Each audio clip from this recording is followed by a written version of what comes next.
Hey, US Study students, it's Mrs. Lancet coming to you live from my living room.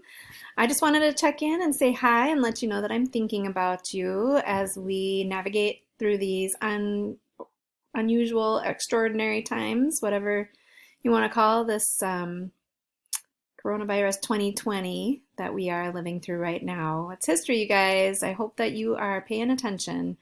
Um, anyway, I just kind of had you on my mind. I know that it's spring break and we aren't officially supposed to be in school, but I'm already thinking ahead to next week when I won't be seeing you sitting in my desks and I'll be wondering what you're up to and if you're okay. So I just thought I would check in. I am sitting here with my daughter.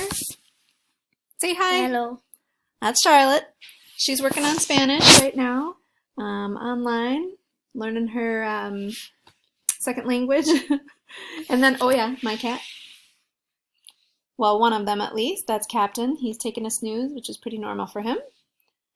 My sixth grader Hazel is somewhere in the room, but she is avoiding the camera. Oh, there she is. And she's got, whoops, Gypsy with her. That's our other fluffy cat. So, anyway, guys, I just have you on my mind, and I hope that you are all doing okay. And you can email me anytime. I'm checking my email every day, multiple times a day. There's not a whole lot to do when you're stuck inside the house. Not trying not to come into contact with anybody who's got the virus. So we are getting creative at the Blancet House as much as possible to keep ourselves busy. But I'm hoping that when the teachers go back to work next week on Monday, we can come up with some great ways to continue our work that we've been doing so far this year and help you guys keep your brains active. So miss you, and I hope that you are well. Take care.